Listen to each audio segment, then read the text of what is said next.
책 먹는 여우. 이 책 먹는 여우라는 책이 있어요. 자, 이 여우가 책을 읽고 나면은 거기다가 이제 소금도 치고 후추도 치고 다 뜯어 먹어버리는 이상한 여우입니다. 그런데 책값이 비싸지 않습니까? 마음껏 먹을 수가 없어요. 집에 있는 것들 다 팔아서 책을 사 먹다 보니 어느새 빈털터리가 됐습니다. 결국 이 여우는 도서관과 서점에서 책을 훔쳐 먹다가 붙잡혀서 감옥에 가요. 감옥에서는 책을 먹을 수가 없으니까 꾀를 내는 겁니다. 간수에게 종이랑 좀 펜 좀 달라고. 그러고는 자기가 그동안 먹었던 책의 내용들을 중심으로 자기만의 이야기를 쓰기 시작해요. 그동안 책을 허투루 먹은 게 아닙니다. 이 글 쓰는 솜씨가 예사롭지가 않아요. 옆에서 간수가 지켜보다가 놀라서 그 글을 출판을 합니다. 뭐 대박이 났어요. 이 여우가 베스트셀러 작가가 된 겁니다. 이제 책을 마음껏 뜯어 먹을 수 있죠. 제가 가지고 있는 이 책 먹는 여우 마지막 페이지를 보면은 뜯겨 있어요. 왜 뜯겨 있을까요? 김예준이가 이 책을 읽고는 이야 무슨 맛일까? 소금을 쳐서 후추를 쳐서 이 책을 뜯어 먹은 거예요. 세상에. 물론 아기 때 그랬어요. 아기 때 책을 뜯어 먹었습니다. 오늘 성경을 보면은 요한이 두루마리 책을 먹습니다. 이 책 먹는 여우처럼 뭐 뜯어 먹은 게 아니지요. 요한이 지금 환상을 보고 있습니다. 하늘에서 힘센 천사가 구름을 입고 내려오더랍니다. 그 머리에는 무지개가 둘러 있고 얼굴은 해같이 빛난다는 거예요. 야, 정말 초현실적이죠.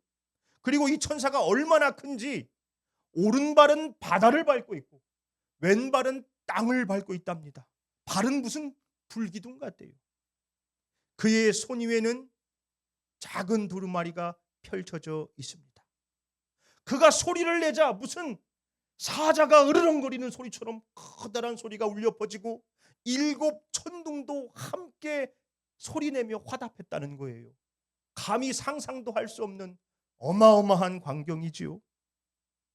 그때 하늘에서 음성이 들립니다. 본문 말씀 8절이지요. 함께 읽습니다. 하늘에서 나서 내게 들리던 음성이 또 내게 말하여 이르되 내가 가서 바다와 땅을 밟고 서 있는 천사의 손에 펴놓인 두루마리를 가지라 하기로.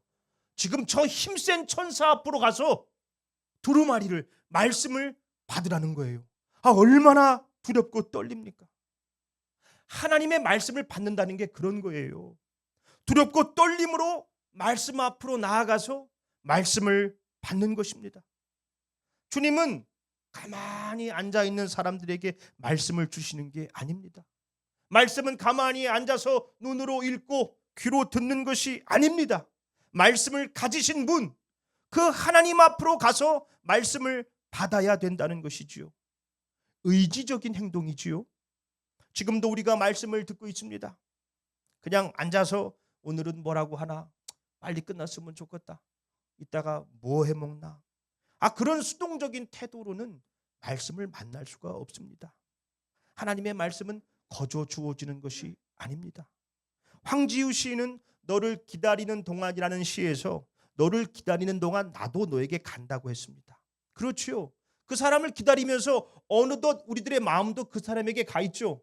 그 사람이 몇 시에 올까? 오늘 어떤 옷을 입고 왔을까? 만나면 뭐 먹을까? 마음이 그 사람에게 가 있는 것이죠. 말씀을 만나는 것도 마찬가지입니다. 주님의 말씀을 기다리면서 우리들의 마음이 주님께로 가 있는 거예요. 주님, 오늘 내게 어떤 말씀을 주실까? 오늘 어떻게 나를 회복시켜 주실까? 달고 오묘한 그 말씀을 내게 주옵소서. 내가 따르겠습니다. 그렇게 사모하며 주님께로 나아가야 합니다. 요한이 천사 앞으로 나아가서 두루마리를 받았습니다. 본문 말씀 9절이지요. 함께 읽습니다. 내가 천사에게 나아가 작은 두루마리를 달라 한즉 천사가 이르되 갖다 먹어 버리라. 내 배에는 쓰나 내 입에는 꿀같이 달리라 하거늘. 천사가 두루마리를 주면서 말합니다. 이것을 받아 먹으라. 이것이 너의 배에는 쓰지만 입에는 꿀처럼 달 것이다. 말씀은 눈으로 보는 게 아니라, 귀로 듣는 게 아니라 먹어야 된다는 것입니다. 뭐 책 먹는 여우처럼 성경책을 뜯어 먹으라는 게 아니죠. 내가 먹는 게 곧 나다라는 말이 있습니다. 우리가 음식을 먹으면 그 음식이 소화되면서 내 피가 되고 살이 되죠. 그래서 내가 먹는 게 곧 나다라는 것이죠. 말씀을 먹는 것도 마찬가지입니다. 이 말씀을 꼭꼭 씹어서 삼켜서 잘 소화시켜 이 말씀이 내 피가 되고 살이 되게 하라는 것이죠. 말씀이 내가 되게 해라. 말씀을 삶으로 살아내라. 말씀을 육신이 되게 하라는 것입니다. 이 청파교회 김기성 원로 목사님은 말씀을 귀로만 듣는 것은 식당에 와서 음식은 안 먹고 메뉴판만 보다가 그냥 쓱 가는 것과 같다고 했습니다. 이 말씀을 맛본 사람은 말씀을 맛보기 이전의 사람과는 다를 수밖에 없어요. 말씀이 그 사람을 변화시키기 때문입니다.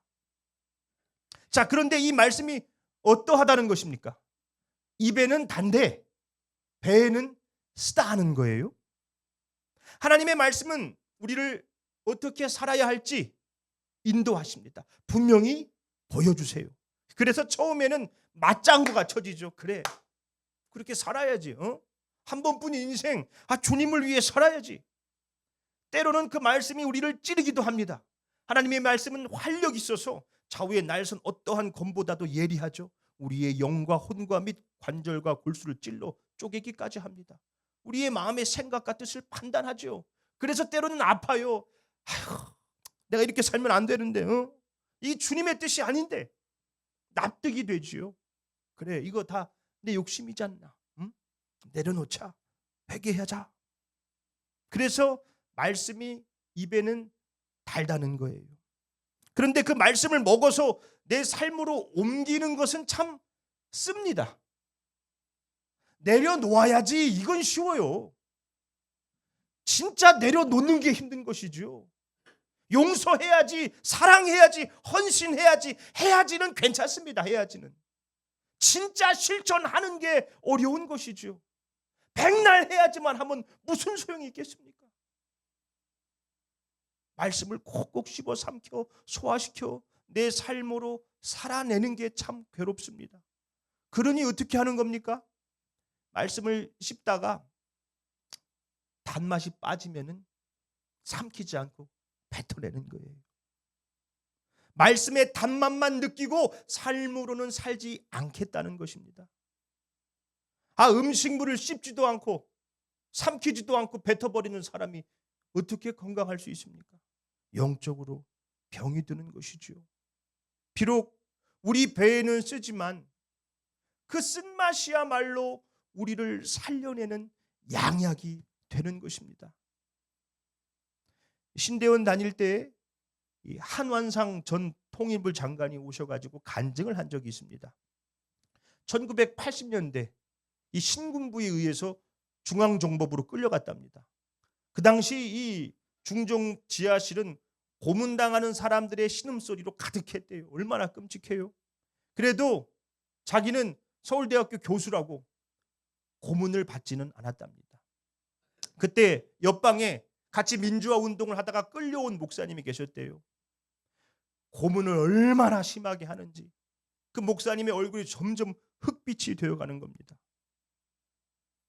그때 자기는 어렵게 구한 이 신약 성경 이 말씀을 붙들고 간신히 버티고 있었대요. 그때 문득 그런 생각이 들더랍니다. 이 성경을 저 목사님에게 전해줘야겠구나. 그래서 이분이 이 복음서와 서신서를 이렇게 나눈 거예요. 서신서 부분은 자기가 갖고 이 복음서는 간수를 통해서 목사님에게 전달했답니다. 그런데 놀라운 변화가 일어나더랍니다. 다음 날부터 그 옆방에서 신음소리가 나는 게 아니라 기도소리가 들리더래요. 이 목사님의 얼굴이 점점 환하게 밝아지더랍니다. 이 한완산 전 장관이 그래요. 예수가 들어가서 그 사람이 살아났습니다. 그렇죠. 말씀이 들어가니까 그 사람이 살아났어요. 상황은 전혀 변하지 않았지만 말씀이 들어가자 마음의 생각과 태도가 전혀 다르게 변화된 것입니다. 말씀을 받는다는 게 그런 겁니다. 그냥 소극적으로 가만히 앉아서 눈으로 읽고 귀로 듣고 아니에요. 너는 가서 두루마리를 받아라. 말씀을 사모함으로 주님 앞으로 나아가야 되는 것입니다. 말씀은 보고 듣는 게 아니라 먹는 것이지요. 꼭꼭 씹어 삼켜 말씀이 내 피가 되고 살이 되게 해야 합니다. 말씀을 내 삶으로 나타내야 하는 것이지요. 그렇기 때문에 말씀이 써요. 괴롭습니다. 내 생각, 내 욕심, 내 뜻을 내려놓는 게 얼마나 괴롭습니까? 그러나 그 쓴맛이야말로 우리를 살려내는 양약인 것입니다. 본문 말씀 11절이죠. 함께 읽습니다. 그가 내게 말하기를 내가 많은 백성과 나라와 방언과 임금에게 다시 예언하여야 하리라 하더라. 아멘. 그렇습니다. 말씀을 먹은 자들은 그 말씀을 다시 전할 수밖에 없어요. 왜 그렇습니까? 자, 우리가 말씀을 살아내면은 그 말씀이 우리의 삶으로 옮겨지는 것이지요. 번역되는 겁니다. 여러 성경 번역이 있지 않습니까? 쉬운 성경, 새 번역, 영어 성경. 그런데 가장 위대한 성경 번역은 내 삶으로 성경을 번역하는 것이죠. 내 삶으로 말씀을 옮기는 것입니다. 우리가 말씀을 꼭꼭 씹어서 삼켜 잘 소화해내서 내 삶으로 옮겨내면은 하나님을 모르는 사람들이 내 삶으로 옮겨진 성경을 보게 되는 거예요. 그래서 너는 다시 예언하게 될 것이다 말씀하는 것입니다. 우리가 말씀을 꼭꼭 씹어 먹고 삼켜 소화시킬 때 우리는 반드시 말씀을 전하는 사람들이 되는 것입니다. 우리 행복한 교회 이름의 뜻이 무엇입니까? 행복한 교회의 행복은 해피가 아니죠. 물론 해피의 뜻도 있습니다. 그러나 행할 행자의 복복자입니다. 복음을 행하여 참 행복을 누리자. 그 행복을 전하자는 것이죠. 복음을 행할 때 참 행복을 누리게 됩니다. 왜 그렇습니까? 복음을 행해야 하는 것이 참 괴롭고 쓰지만은 그 쓴맛이 우리를 살려내요. 우리가 그 복음을 삶으로 살아낼 때 사람들은 우리를 통해서 복음을 듣게 됩니다. 우리 행복한 교회 모든 성도들이 이 말씀을 사모함으로 주님 앞에 나아가서 말씀을 받아 그 말씀을 꼭꼭 씹어 먹고 삶으로 살아내며 삶으로 복음을 전하는 믿음의 사람들이 되시기를 예수님의 이름으로 축원합니다. 아멘.